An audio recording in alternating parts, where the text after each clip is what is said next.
the steps on replacing a single handle Moen cartridge. Remove the handle, the escutcheon plate, and tube. The escutcheon plate is generally held in with 2 screws, and the tube can be pulled out with a pair of pliers. There's a retaining clip that holds the cartridge in place. It has a small hole on a tab on the top of the clip, and I'm using a monkey hook. This is a wall anchor that fits into this hole just perfectly, and we're going to use this to pull up the clip.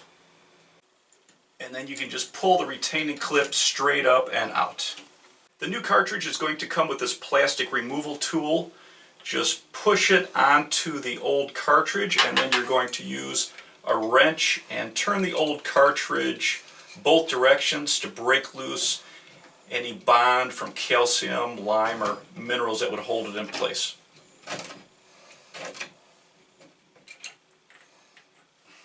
Now you can pull out the old cartridge with a pair of pliers.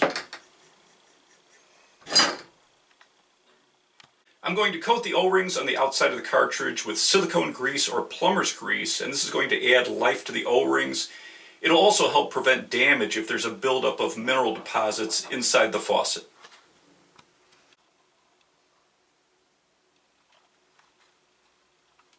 When you slide your cartridge in, make sure that the 2 tabs are on the top and the bottom. That way this clip will slide over it. If you pull out the stem on the cartridge, this will allow air to pass through, so it's going to be easier to push it in. And now you can just push it in.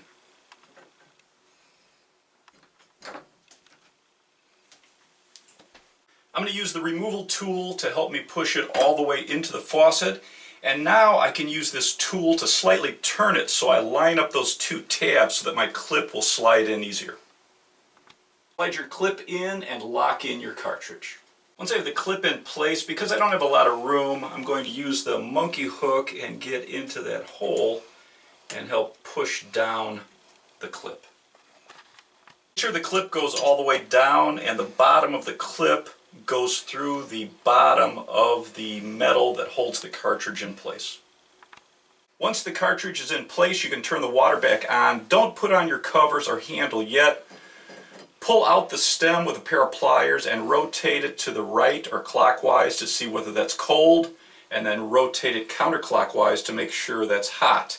If it's not, all you have to do is rotate the stem 180 degrees, and now cold will be on the right and hot will be on the left.